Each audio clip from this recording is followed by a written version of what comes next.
এই শীতে মহিলাদের কাজকে সহজ করার জন্য দুর্দান্ত কয়েকটি কিচেন টিপস এনেছি। আপনি যদি এই টিপসগুলো যদি ফলো করেন তো আপনি অনেক উপকৃত হবে। এই শীতের জন্য তো একদম আপনার অনেকটা ভালোই টিপস, যা আপনি আপনার কাজকে এত যে সহজ করে দেবে তা বলার নেই, এবং আপনার জন্য অনেক সময় বাঁচিয়ে দেবে এবং একটু হলেও যে আপনার অনেক টাকা বাঁচিয়ে দেবে।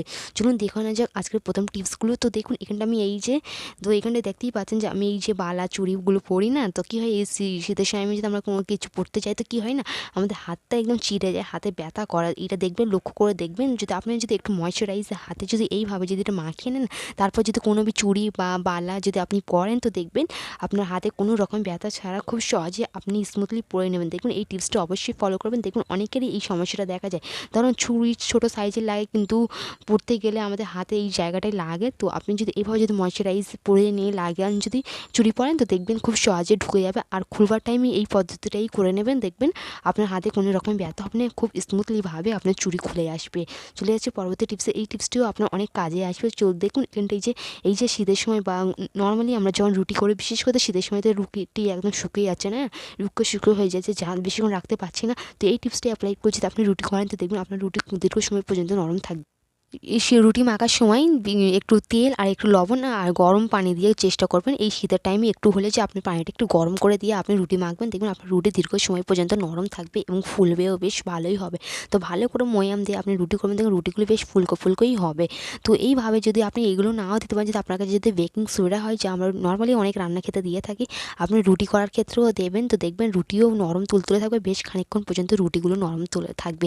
বেকিং সোডা তো অনেক ব্যবহার, তো তাই না? তো রুটি নরম করতে বা অনেক কিছু নরম করতেও বেকিং সোডা খুব ভালোভাবে কাজ করে ক্লিনিংয়ের সাথে সাথে। তো এইভাবে দেখতেই পাচ্ছি এখানে রুটিগুলো অনেকটাই ফুলকো ফুলকো হচ্ছে। তো আপনি চাইলেন তো আমার ভিডিওগুলো পুরো দেখতে পারেন। আগে অনেক টিপস আছে যা আপনার কিচেনকে কাজকে অনেক সহজ করে দেবে। দেখুন আমরা যখন ডাল কিনে আনি বা ডাল বেশি করে থাকলে কী হয়, ডালে পোকা ধরে যায়, তাই না? এই সমস্যাটা দেখা যায়। আপনি খুব সহজেই ডালের পোকা দিতে পারবেন না। সেটা তো সামান্য যদি 1 চামচ যদি আপনি লবণ, হ্যাঁ নর্মালি লবণ দিয়ে ডালের মধ্যে রেখে দেবে, দেখবেন ডালেতে কোনো রকমের পোকামাকড় আসবে না। এইটা টিপসটা অনেকটা কার্যকরী টিপস। তো দেখুন এই যে আমরা যখন বেডশিট বিছাই, তাই না, এক্সট্রা আমাদের বেডশিটটা বেরিয়ে থাকে, তো এটা কী করব, তো দেখতে বাজে লাগে, তো এমন একটি টিপস ফলো করে দেখাবো আপনাদের। চুড়ির সাহায্যে খুব সুন্দরভাবে এই বেডশিটটাকে একদম ক্যাজুয়াল, একদম দামি একটা সুন্দরভাবে বেডশিট করে নিতে পারেন।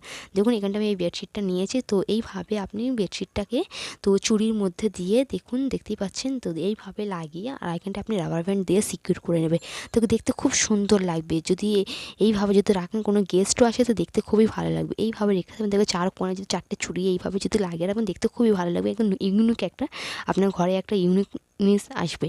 তো দেখতে পাচ্ছি এখানে আবারও একটা চুড়ি নিয়ে আপনার আরেকটা টিপস শেয়ার করবো, যা আপনাদের অনেক কাজে আসবে। এই যে পুরোনো চুড়ি বা কোনো ইউজলেস চুড়ি, তাই মেটালের চুড়িগুলো যা ইউজ হয় না, আমরা রেখে দিই পরে না, ফেলে না দিয়ে আপনি এইভাবে ছোটো ছোটো টিপস অ্যাপ্লাই করতে পারেন। তো দেখুন এই যে কাপড় শুকানোর ক্লিপগুলো থাকে না, আমরা যতই গুছিয়ে রাখি না কেন হারিয়ে যাই, দেখবেন। তো এইভাবে একটি চুড়ির মধ্যে এইভাবে ক্লিপগুলো রেখে আর এইটা একটা কোনো জায়গায় হ্যাং করে রাখবে, দেখবেন কাজের টাইমে ঠিক এই ক্লিপসগুলো পেয়ে যাবে। তো এইভাবে রেখে দিতে পারবে। তো অনেকেই কী করেন, মাংস রান্না পছন্দ করে, তাই না? মাংস রান্না করার মাঝে মাঝে সময় দেখুন লবণটা দেবে, তো এতে করে কী হয় না, লবণ দিলে শুরুতে যদি আপনারা লবণ দিয়ে দিই কী হয়, মাংস থেকে পানিটা ছেড়ে দেয়, মাংসটা থেকে পানি ছেড়ে দিলে বাকি যে মশলাগুলো দিয়ে করবেন তো মশলাটা ভালোভাবে কষানো হয় না। আপনি যদি আগে যদি মশলা দিয়ে সব মশলা দিয়ে ভালো করে কষিয়ে নিয়ে, ভালো করে কষিয়ে আসার পর তারপরে যদি লবণটা দেবেন, দেখবেন খুব সুন্দরভাবে মাংসটা আরও টেস্টি হবে। তো এই টিপসটি অবশ্যই অ্যাপ্লাই করবেন, দেখুন আপনার মাংস রান্না আরও টেস্টি হবে। তো চলে আসে পরবর্তী টিপসে, এইটাও কিচেন টিপস যা আপনাদের অনেক কাজে আসবে। দেখুন এখানটায় শুটকি মাছ, তো এখানে অনেকেই প্রায় শুটকি মাছ খেয়েই থাকেন, তাই না? তো শুটকি মাছ খেলে কী হয়, একটা পোকামাকড় এসে যায়, একটা দেখুন মশা ভিনভিন করে। তো এইভাবে যদি শুটকি মাছের মধ্যে যদি আপনি লবঙ্গ রেখে দেন, দেখবেন এই মশাটা ভিনভিন করবেন না। তো এই শুটকি মাছের এই গন্ধটা এই লবঙ্গে অ্যাবজর্ব করে নেয়। চলে যাচ্ছে পরবর্তী টিপসে। এই টিপসটাও আপনার অনেক কাজে আসবে। এই যে স্টিলের বোতলগুলো, তো স্টিলের বোতল ইউজ করাই ভালো পানির ক্ষেত্রে। তো এখানটা কী করবে, এর ভেতরটা অনেকটা ময়লা পড়ে যায়, তো পরিষ্কার এইভাবে করবেন। দেখুন সামান্য একটু চাল নেবে, চাল দিয়ে আর একটু গরম পানি দিয়ে ভালো করে ঝাঁকিয়ে নেবে, যত ময়লাগুলো আছে খুব সহজে বার হয়ে আসবে। তো এই বোতলগুলো যতই আমরা কাপড় দিয়ে পরিষ্কার করি না কেন, তো এরকম অতটা ময়লাগুলো যেই গ্যাদানিগুলো হয়ে থাকে সেটা বেরোতে চায় না। তো আপনি এইভাবে একটু চাল দিয়ে আর উষ্ণ গরম পানি দিয়ে যদি এইভাবে যদি একটু ঝাঁকিয়ে নেন না, দেখবেন এত যে ময়লা বার হয় পুরো পরিষ্কার হয়ে যাবে, একদম ক্লিনিং, একদম ডিপ ক্লিনিং হয়ে আসবে। তো নর্মালি যখন আমরা কাপড় দিয়ে বা কোনো ব্রাশ দিয়ে যদি করি, তো সেগুলো না যদি হাতের উপর থেকে এই টিপসটিও অ্যাপ্লাই করতে পারেন। তো এইভাবে ঝাঁকানি দিতে হবে, ভালো করে ঝাঁকানি দিয়ে আমি এখানটা খুলে দেখাচ্ছি, দেখুন কত নোংরা পানি বার হবে। তো তো যত ময়লাগুলো টেনে বার হয়ে যায়। দেখতেই পাচ্ছ কালারটাই দেখতে পাচ্ছ কতটা ঘোলাটে পানি। তো চলে আসছে পরবর্তী টিপসে। এই টিপসটি অবশ্যই অ্যাপ্লাই করবেন। তো প্লিজ ভিডিও একটি লাইক দিয়ে পুরো দেখবেন, একটু স্কিপ করবেন না। আগে রয়েছে এরকমের টিপস যা আপনার কাজকে অনেক সহজ করে দেবে এবং আপনি অনেক কিছু শিখতে এবং জানতে পারবে। দেখুন বাচ্চা এখন এই শীতের সিজন বা নর্মালি সিজনে বাচ্চা বাড়িতে থাকলে কী হয়, ওদের শরীর খারাপ থাকে, আমাদের নর্মালি কোথাও যেতে গেলে আমাদের ওষুধ নিয়ে যেতে হয়। তো ওষুধগুলো কী হয়, আমরা এইভাবে যদি নিয়ে যাই তো কী হয়, খুলে যায়। আপনার কাছে যদি একটা বেলুন থাকে তো এইভাবে ওরকম ক্যাপটাকে এইভাবে একটু সিকিউর করে নেবে। যদিও ওষুধটা লিকেজ হয় তো এই ভেতরটাই পড়বে, আপনার কোনো এক্সট্রা জিনিসের মধ্যে এই ওষুধটা পড়বে না। ওষুধ যে পড়লে তো চিপচিপেকেও মনে হয়, তাই না? তো সেইটা হবে। নেক্সট হচ্ছে এই যে বাম কী করবো, বাম দিয়ে এমন একটা টিপস শেয়ার করবো। তারপর নর্মালি আমরা ব্যথার জন্যই ব্যবহার করি, তাই তো। তো অনেক জায়গায় আমরা দিতে পারি না ব্যথা, বা অনেক জায়গা পায়ে ব্যথা, কোমরে ব্যথার জন্য আমরা বাম ইউজ করেই থাকি। তো এই ব্যায়ামটা আপনি কোথায় ইউজ করবে? তো দেখবেন শীতের সময় দেখবেন আমাদের কানের ঝনঝনে কনকনে ব্যথা হয়। তো কানেতে কখনো কি কেউ বাম লাগায়? তো এইভাবে যদি আপনি কানেতে যদি বাম লাগান তো দেখবেন ওখানটায়ও খুব ভালোভাবে রিলিফ পাবেন। বাচ্চা কিংবা বড় যে কোনো কানে ব্যথা কোনো হয়ে থাকে, কানের কাছে কিনকিনি হয়, ব্যথা হয়। তো এইভাবে আপনি বাম লাগাবেন, দেখবেন আপনার কানের ব্যথাটা একটু হলে কমবে, অনেকটাই কমবে, রিল্যাক্স ফিল হবে। যদি বাচ্চাদের হয় তো এইভাবে ওদের তুলি করে দিয়ে কানের সাইডে এক সাইডে রেখে দেবে। তো এরকম কানে ব্যথা এই ব্যথা হলে সহজে আপনারা এই ওষুধ পেন কিলার খেতে যাবে না। এই ছোটো ছোটো টিপসগুলো অ্যাপ্লাই করবে, দেখবেন ব্যথা রিলিফ পাবে। তো আর আপনাকে আর ওষুধ খেতে হবে না, পেন কিলারটা। তো এইভাবে বাচ্চাদেরকে এক সাইডে কানের গোড়ায় রেখে দেবে।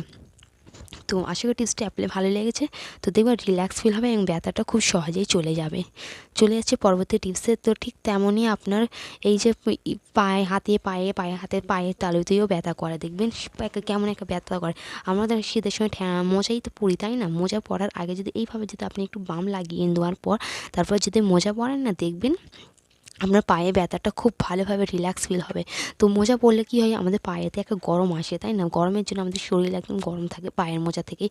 তার মোজা পরার আগে এইভাবে যদি একটু বাম লাগিয়ে নেবেন ভালো করে, যত পায়ের মধ্যে একটা ব্যথা থাকে, ঠান্ডা একটা ব্যথা, সেই ব্যথাটা একদম এই গরম মোজা পরার ক্ষেত্রে অ্যাবজর্ব করে নেবে আর ব্যথাটা রিলিফ পাবে। আর এবং আপনার যদি শোয়ার টাইমে করেন তো খুবই ভালো, আপনার রিল্যাক্সের সাথে ঘুম হবে। আসলে টিপসটা অ্যাপ্লাই করে ভালোই টিপস কাজে আসবে। চলে যাচ্ছে পরবর্তী টিপসে। এই টিপসটিও আপনার অনেক কাজে আসবে, এই শীতের জন্য অনেকটা উপকারী টিপস। তো দেখুন এই যে আমরা শীতের সময় তো নারকেল তেল তো কম বেশি সবাই ইউজ করি। নারকেল তেল ত্বক কিংবা হেয়ার খুবই ভালো, চুলের জন্য কিংবা ত্বকের জন্য খুবই ভালো নারকেল তেল। তার শীতের সময় এই সমস্যাটা দেখা যায় যে বসে যায়। তো আমরা প্রত্যেকেই জানি রোদের সময় রোদের সাইডে রোদে রেখে দিলে এটা গলে যায়। তো এখন রোদের দেখাটাও তেমনই দেখা যাচ্ছে না, তাই না? তো আপনি কীভাবে খুব সহজে গলিয়ে নেবেন, আর এক্সট্রা করে অনেকেই গরম পানি করেও গরম গলিয়ে নেয়, তাও না। তো আপনি এর চেয়েও সহজ একটি টিপস শেয়ার করবো। যখন আপনি ভাত রান্না করবেন, এই ফুটন্ত ভাতের উপরে এইভাবে দিয়ে দেবেন, জাস্ট সেকেন্ডের মধ্যে এটা গলে যাবে। তো ভালো করে বোতলটা একটু পরিষ্কার করে নেবে, তারপর এইভাবে দিয়ে দেবে।